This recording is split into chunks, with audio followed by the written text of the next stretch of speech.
বিউপিএর যে ভাইবটা এইটা আসলে বাংলাদেশের অন্যান্য পাবলিক বিশ্ববিদ্যালয়ের যে পরিবেশ বা হচ্ছে কালচারের যে বিষয়টা আছে এইটার থেকে ঠিক কতটা আলাদা আসলে বলে এইখানে হচ্ছে যে রুলস অ্যান্ড রেগুলেশনসগুলো আছে সেগুলি খুবই স্ট্রিক্টভাবে মেনটেন করা হয়, ড্রেস কোড মেনটেন করা হয়। সেই কারণে এই যে প্রফেশনাল এবং কর্পোরেট একটা ভাইব, ভার্সিটি থেকে গ্র্যাজুয়েশন শেষ করে কর্পোরেট লাইফে ঢুকতে বা প্রফেশনাল লাইফে ঢুকতে অনেক বেশি পরিমাণে হেল্প করে।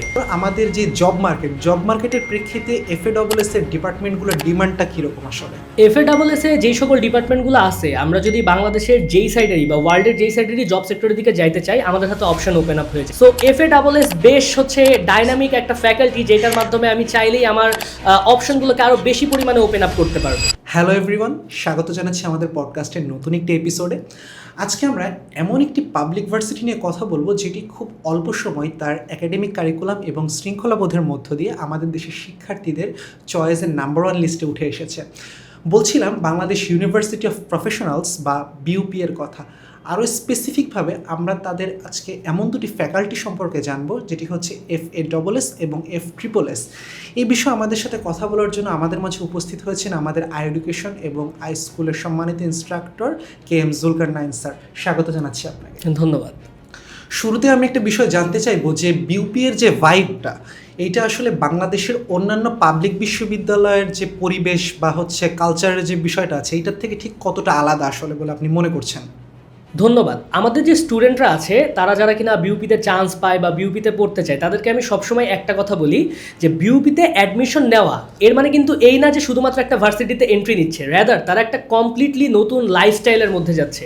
কারণ বিউপি হচ্ছে বাংলাদেশের সশস্ত্র বাহিনী দ্বারা পরিচালিত একটা ভার্সিটি। সো এইখানে হচ্ছে যে রুলস অ্যান্ড রেগুলেশনসগুলো আছে সেগুলি খুবই স্ট্রিক্টভাবে মেনটেন করা হয়, ড্রেস কোড মেনটেন করা হয়। সেই কারণে এই যে প্রফেশনাল এবং কর্পোরেট একটা ভাইব, ভার্সিটি থেকে গ্র্যাজুয়েশন শেষ করে কর্পোরেট লাইফে ঢুকতে বা প্রফেশনাল লাইফে ঢুকতে অনেক বেশি পরিমাণে হেল্প করে।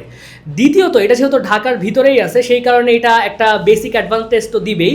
এর পাশাপাশি এই ভার্সিটিতে কিন্তু কোনো সেশন জট নাই, অর্থাৎ যেই দিন আমার একাডেমিক কারিকুলাম শুরু হচ্ছে এক্স্যাক্টলি তারপর থেকে 3 বছর 8 মাস থেকে নিয়ে 4 বছরের মধ্যেই আমার কি হয়ে যাবে, ভার্সিটি গ্র্যাজুয়েশন কমপ্লিট হয়ে যাবে। সো এইটা একটা বড় ধরনের অ্যাডভান্টেজ। সেই কারণেই বর্তমানে কিন্তু অধিকাংশ স্টুডেন্টদের একেবারে ফার্স্ট চয়েসের দিকে বিউপি থাকে। খুবই ইম্পর্টেন্ট একটা পয়েন্ট তুলে ধরেছেন যে ডিসিপ্লিন জিনিসটা কিন্তু আসলে আমাদের কর্পোরেট লাইফের ক্ষেত্রে খুবই গুরুত্বপূর্ণ। তো এবার যদি একটু একাডেমিক দিকে আসি, তাহলে আমি যদি আপনার কাছে জানতে চাই যে হচ্ছে আমাদের FASS এ যে ডিপার্টমেন্টগুলো আছে সেই ডিপার্টমেন্টগুলোর আমাদের যে জব মার্কেটের প্রেক্ষিতে FASS এর ডিপার্টমেন্টগুলোর ডিমান্ডটা কীরকম আসলে? FASS এ যেই সকল ডিপার্টমেন্টগুলো আছে, আমরা যদি বাংলাদেশের যেই সাইডেরই বা ওয়ার্ল্ডের যেই সাইডেরই জব সেক্টরের দিকে যাইতে চাই, আমাদের হাতে অপশন ওপেন আপ হয়ে যায়। কীরকম? যেরকম হচ্ছে ইকোনমিক্স, সোশিওলজি, ইংলিশ, এই ধরনের ডিপার্টমেন্টগুলো কিন্তু আছে। এগুলোর মাধ্যমে আমরা চাইলে BCS এর দিকেও যাইতে পারি, চাইলে হচ্ছে শিক্ষকতার দিকেও যাইতে পারি, এই অপশনগুলো ওপেন আপ হয়। এর পাশাপাশি আমরা কি দেখতে পাই, ডিজাস্টার ম্যানেজমেন্ট, পাবলিক অ্যাডমিনিস্ট্রেশন, এই ধরনের ডিপার্টমেন্টগুলোও আছে। অর্থাৎ যদি কেউ NGO, INGO-তে জব করতে চায় অথবা হচ্ছে কর্পোরেট সেক্টরে যেতে চাই, সেই অপশনগুলোও কিন্তু আমার এই ডিপার্টমেন্টগুলো থ্রুতে ওপেন আপ হয়ে যায়। সো FASS বেশ হচ্ছে ডাইনামিক একটা ফ্যাকাল্টি, যেটার মাধ্যমে আমি চাইলেই আমার অপশনগুলোকে আরও বেশি পরিমাণে ওপেন আপ করতে পারবো। দারুণ। তো এরপরে আমাদের FASS এর পরে শিক্ষার্থীদের সবচেয়ে বেশি কৌতূহল থাকে মূলত FSSS নিয়ে। তো এই FSSS এ সিকিউরিটি এবং স্ট্র্যাটেজিক স্টাডিজ নিয়ে কী আসলে পড়ানো হয় বা এটা বলতে আসলে কী বোঝায়?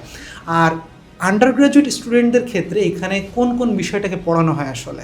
অনেকেই মনে করে যে হচ্ছে এখানে যেহেতু স্ট্র্যাটেজিক স্টাডিজ বা সিকিউরিটি স্টাডিজ আছে, তো এটা আর্মি রিলেটেড জিনিসপত্র নাকি। জিনিসটা এরকম না। এখানে আসলে অনেক সাবজেক্টগুলোর স্পেশালাইজড ভার্সনগুলো পড়ানো হয়। যেমন হচ্ছে এখানে আমরা দেখতে পারি যে প্রথমত ইন্টারন্যাশনাল রিলেশনস, এই ডিপার্টমেন্টে এটাই আছে, কিন্তু এই ফ্যাকাল্টিতেও কিন্তু ইন্টারন্যাশনাল রিলেশনসের নুয়ান্সড ভার্সন বা স্পেশালাইজড ভার্সনটাও আছে। যেমন হচ্ছে piece and conflict studies. So এরকম স্পেশালাইজড যে ডিপার্টমেন্টগুলো আছে সেগুলো প্রথমত এখানে আছে, এবং এইটাও আমাদেরকে খুবই ডাইনামিক একটা জব সেক্টর ওপেন আপ করে দেয়। যেমন কেউ যদি IR নিয়ে পড়ালেখা করে তাহলে সে MNCর দিকে যাইতে পারবে। আবার এখানে আমরা দেখতে পারি ম্যাস কমিউনিকেশন অ্যান্ড হচ্ছে জার্নালিজমের মতো ডিপার্টমেন্টগুলো আছে, যেগুলো একেবারে আপনার ফিল্ড ওয়ার্কের জন্য অনেক বেশি ইম্পর্টেন্ট। এছাড়াও রিসার্চ বেসড যে ডিপার্টমেন্টগুলো, যেমন পিস অ্যান্ড কনফ্লিক্ট স্টাডিজ বলেন, এই ধরনের ডিপার্টমেন্টগুলো কিন্তু আছে। এবং সবচেয়ে ইম্পর্টেন্ট যে হচ্ছে ল ডিপার্টমেন্ট, অর্থাৎ যারা কিনা লয়ার হইতে চায় বা হচ্ছে জুডিশিয়ারি সিস্টেমের সাথে অ্যাফিলিয়েটেড হইতে চায়, তাদের জন্য কিন্তু ল ডিপার্টমেন্টের অপশনও এইখানে আমরা দেখতে পাই এই ফ্যাকাল্টিতে আছে। তো আজকের আমাদের এই অনুষ্ঠানের একটা বড় অডিয়েন্সই হচ্ছে ভর্তিচ্ছু শিক্ষার্থী যারা তাদের স্বপ্নের ক্যাম্পাসে যাওয়ার প্রস্তুতি নিচ্ছে।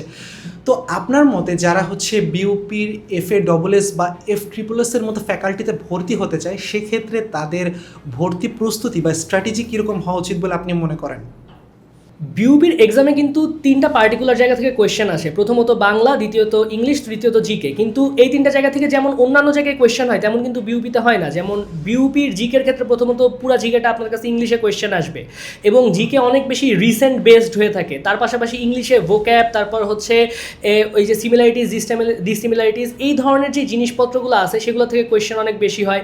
বাংলাও গতানুগতিকের বাইরে যেই একটু ব্যাকরণ বেসড বেশি কোয়েশ্চেন হয়ে থাকে। তো যেটা মেন হিসাব সেটা হচ্ছে বিউপির কোয়েশ্চেন কিন্তু অন্যান্য ভার্সিটির প্যাটার্ন মেনে চলে না, একটু নিজেদের স্বকীয়তার বিষয়টা আছে। সেই কারণে বিউপি বেসড আলাদা করে প্রিপারেশন সবসময় নেওয়া লাগবে, ইংলিশের উপর বেশি পরিমাণে ফোকাস করা লাগবে। অবভিয়াসলি আমাদের আই এডুকেশনের যে কোর্সগুলো আমরা বিউপি কেন্দ্রিক বের করি সেখানে কিন্তু আমরা এমনি ফোকাসগুলো করি। সো বিউপির জন্য যদি প্রিপারেশন নিতে হয় তাহলে বিউপি কেন্দ্রিক আলাদাভাবে প্রিপারেশন নেওয়াটা খুবই ইম্পর্টেন্ট স্টুডেন্টদের জন্য। গতানুগতিক প্রিপারেশন নিয়ে বিউপি ক্র্যাক করা অনেক কঠিন হয়ে থাকে। অনেক ধন্যবাদ KM জুলকারনাইন স্যারকে এত সুন্দরভাবে এত ডিটেলসে আমাদের স্টুডেন্টদের উদ্দেশ্যে পুরো বিষয়টাকে বুঝিয়ে বলার জন্য। আশা করছি আজকের এই আলোচনা আমাদের শিক্ষার্থীদের জন্য যথেষ্ট উপকারে আসবে। তাদের যে সামনের ভর্তি প্রস্তুতি সেটি তারা যাতে গোছানোভাবে নিতে পারে সেই বিষয়টি তাদেরকে সাহায্য করবে। তো দেখা হচ্ছে সকলের সাথে আগামী কোনো পর্বে নতুন কোনো টপিক নিয়ে। ততদিন সকালে ভালো থাকবেন। Till then, keep watching.